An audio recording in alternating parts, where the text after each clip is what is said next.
Assalamualaikum warahmatullahi wabarakatuh. Alhamdulillahirabbil alamin wa bihi nasta'inu ala umurid dunya waddin. Assalatu wassalamu ala asyrafil anbiya'i wa imamil mursalin sayyidina wa habibina wa maulana Muhammadin wa ala alihi wa sahbihi ajmain. Rabbi syrah li sadri wa yassir li amri wahlul 'uqdatam min lisani yafqahu qawli, amma ba'du. Anak-anakku kelas 8, mari kita lanjutkan pelajaran hadis salaf pertemuan yang kedua ya.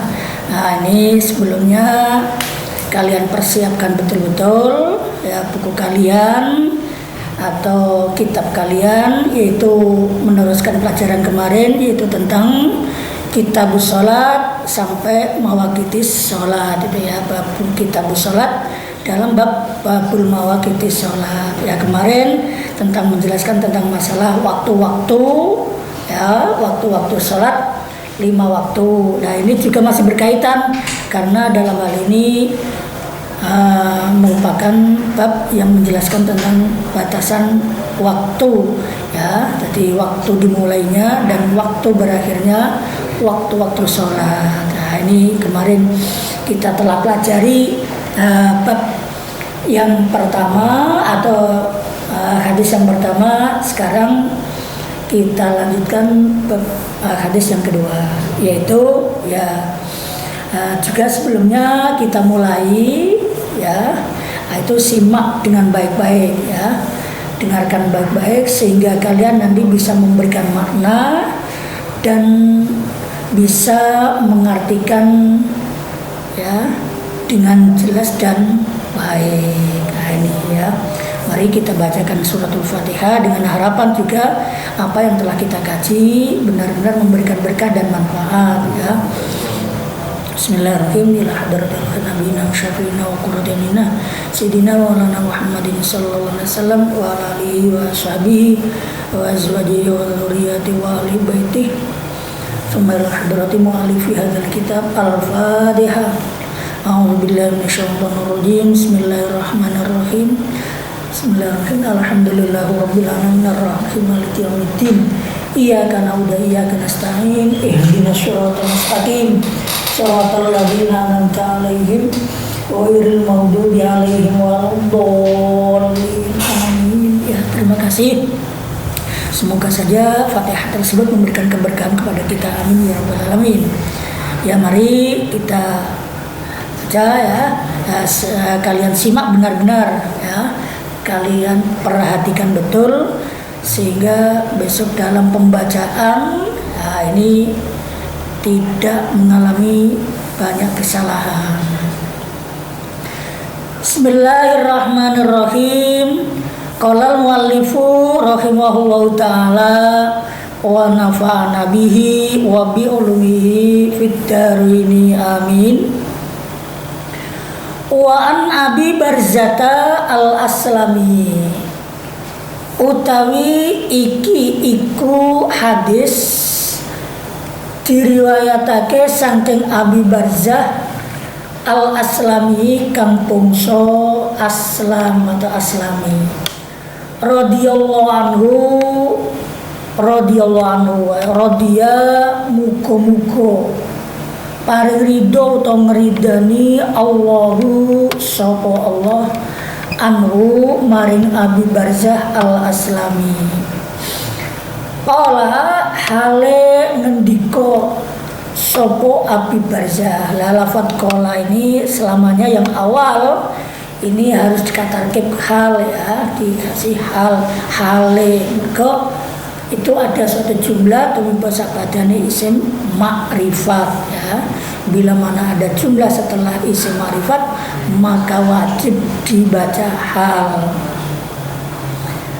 Kala hale ngendika sapa Abi Barzah, ngendikane ngene, kana ono Rasulullah sapa Rasulullah sallallahu alaihi wasallam yusolli iku salat sapa Rasul al-asra ing salat asar.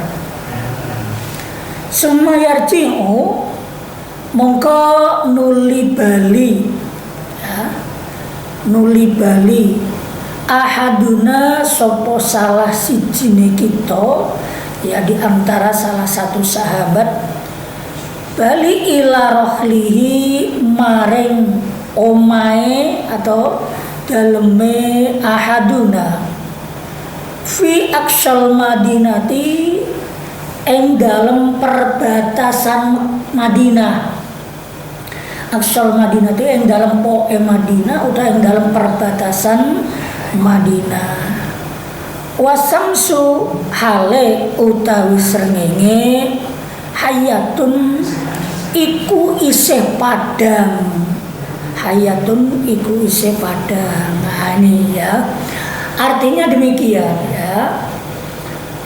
Hadis, nah ini hadis Abi Barzah ini menjelaskan tentang waktu asar ya. Nah, kemarin itu diperjelas bahwa waktu asar itu dimulai dari bayangan sesuatu lebih hingga menjelang tenggelamnya matahari. Itu kemarin ya dalam waktu pertama. Nah sekarang ini menurut ya sabda Rasulullah ya dari hadisnya Abi Barzah ini Rasulullah menjelaskan demikian ya bahwa Rasulullah itu sholat asar ya kemudian di antara salah satu sahabat yang rumahnya di perbatasan Madinah. Nah, ini juga ikut berjamaah dengan Rasulullah. Di salah satu sahabat berjamaah dengan Rasulullah. Kemudian sahabat tersebut ini pulang ke rumahnya yang mana rumahnya itu di antara perbatasan Madinah. Tapi ini ternyata beliau setelah di rumah ternyata matahari masih dalam kondisi terang ya. Hayatun itu aslinya urip. Seurip lah hayatun kok seurip manane artinya masih dalam kondisi terang isih bersinar ya. Nah ini berarti menandakan dalam hadis ini memberikan gambaran atau memberikan arti bahwa waktu asar itu benar-benar dimulai dari waktu yang masih begitu matahari keadaan tinggi, yaitu dikatakan tadi ya mulai dari bayangan sesuatu lebih.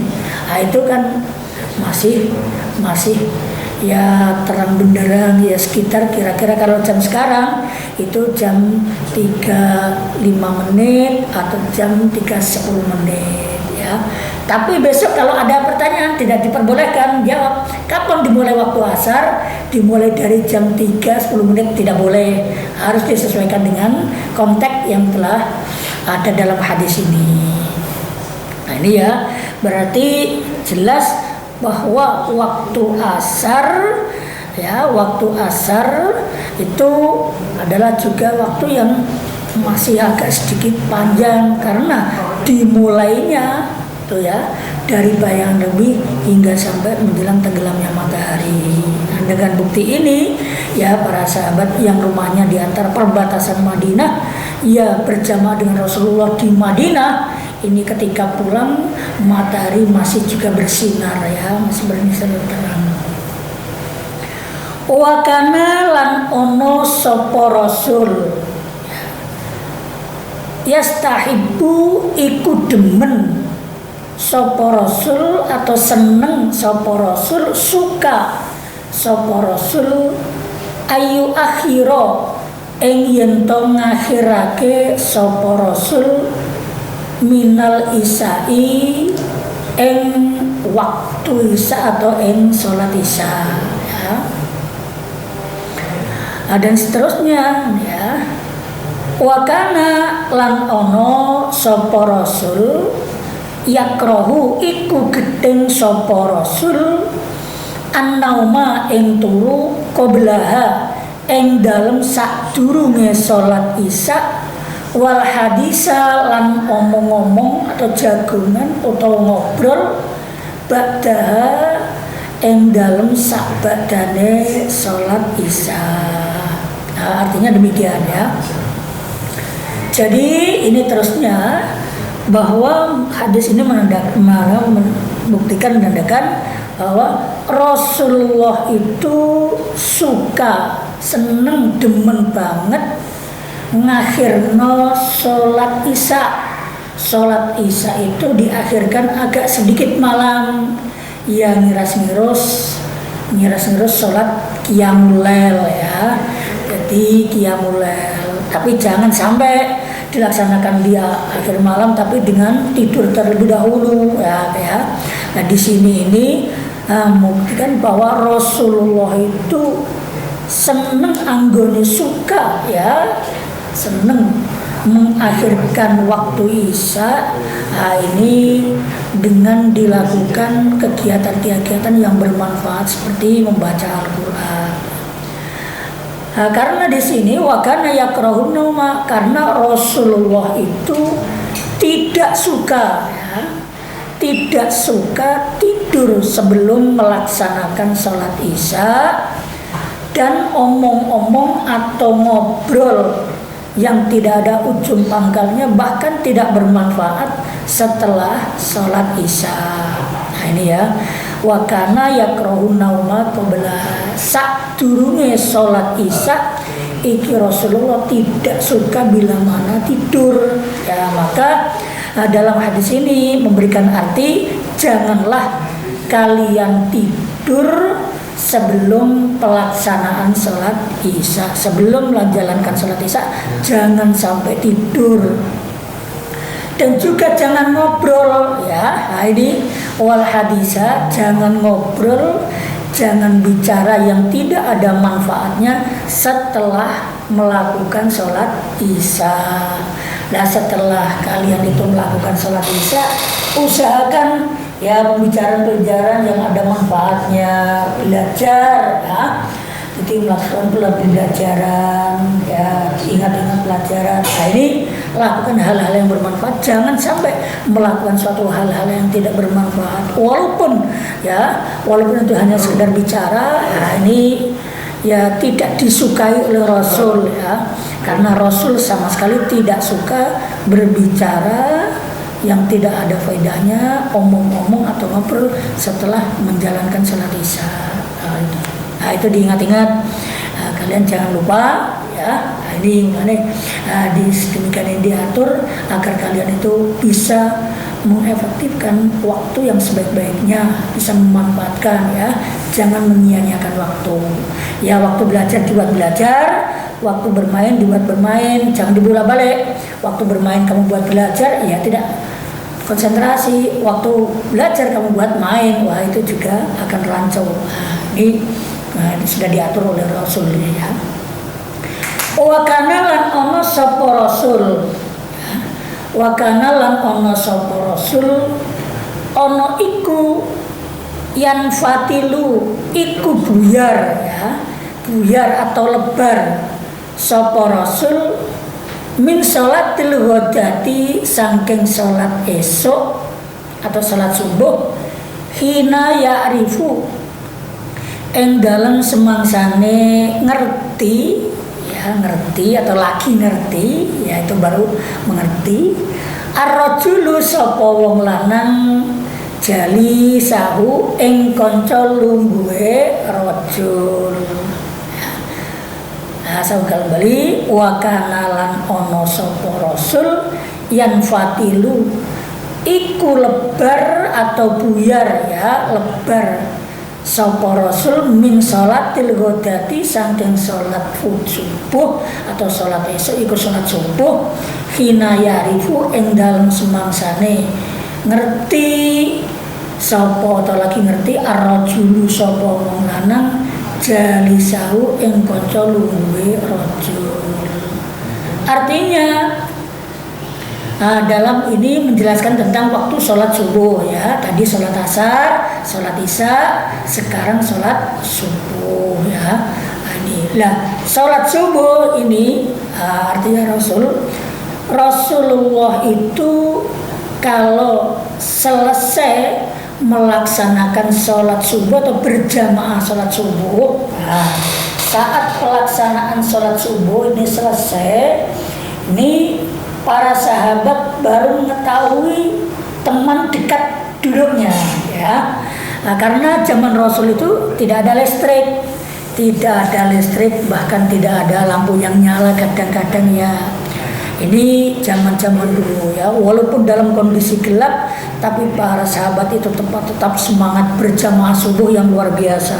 Penuh masjid Rasulullah dipenuhi dengan jamaah para sahabat, walaupun tanpa lampu. Ini ya, itu hebatnya para sahabat dulu. Nah, sehingga para sahabat itu kalau melaksanakan sholat subuh itu saat berdiri itu tidak tahu siapa ya di dekatnya itu siapa, tidak tahu karena saking gelapnya ya, yang berada di samping kanan atau kirinya ini tidak diketahui karena saking gelapnya. Karena bacaan Rasul itu panjang ya, sehingga memakan waktu yang luar biasa. Karena yang dibaca Rasulullah pada satu sholat subuh itu sekitar 60 sampai 100 ayat.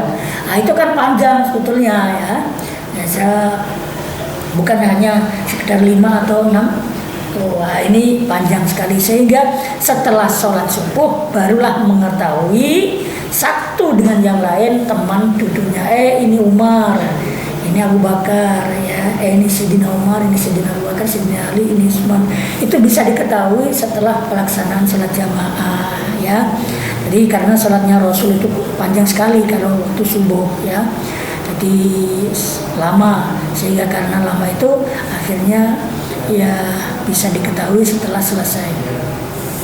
Wa kana lan ana sapa Rasul yakra'u iku maca sapa Rasul bisittina ing swida ya, ing swida ayat ilal mi'ati tumeka maring 100 ayat. Lah, ayat yang telah dibaca oleh Rasul dalam pelaksanaan salat subuh itu ayat yang dibaca ya kurang lebih dari 60 ayat hingga sampai 100 ayat.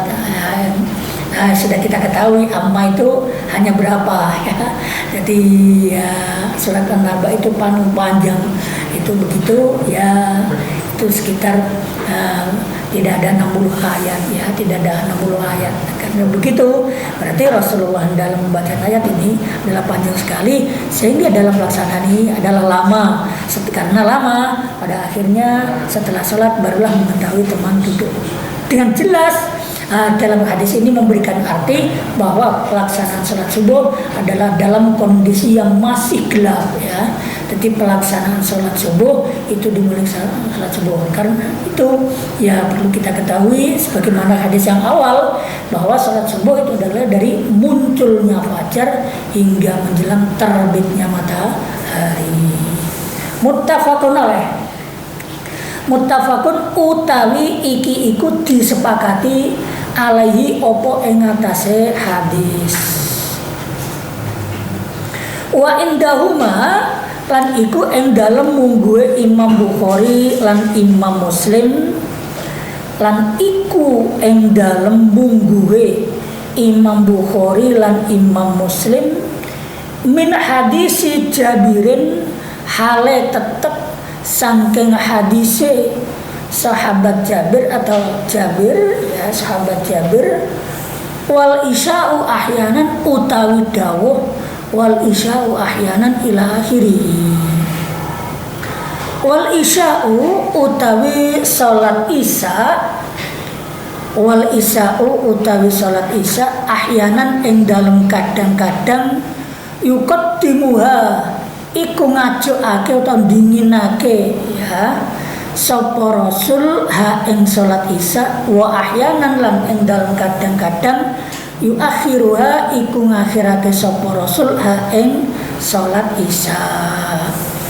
Idza ra'ahum ing dalem nalikane pirsa sapa Rasul hum ing sahabat ijtama'u hale wis padha kumpul sapa sahabat ajala mongko nyepetake atau ngrikatake sapa Rasul Wa idza ra'ahum lan ing dalem nalikane pirsa sapa rasul hum ing sahabat abtau hale padha telat sapa sahabat akhara mungko ngakhirake sapa rasul. Artinya demikian ya. Kalau menurut hadis riwayat hadisnya Imam Bukhari dan Imam Muslim, dari hadisnya sahabat Jabir ini menjelaskan tentang masalah waktu Isya ya. Jadi waktu Isya ini Rasulullah kadang-kadang diajukan, maksudnya diajukan itu pas tepat waktu ya, karena tadi kan Rasulullah mengatakan bahwa Rasulullah itu senang mengakhirkan ya, demen banget atau demen sekali mengakhirkan sholat Isya ya, ngiras-ngiros qiyamul lail tadi ya.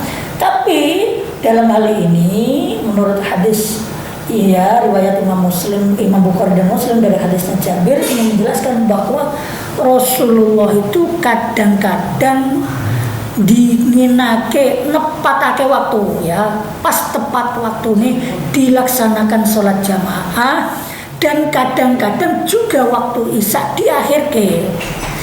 Nah, diajukan atau diakhirkan itu tergantung sahabat. Bila mana waktu itu para sahabat ya, waktu Isya tiba, para sahabat sudah berkumpul ya, sudah ada semua, maka dilaksanakanlah jamaah Isya.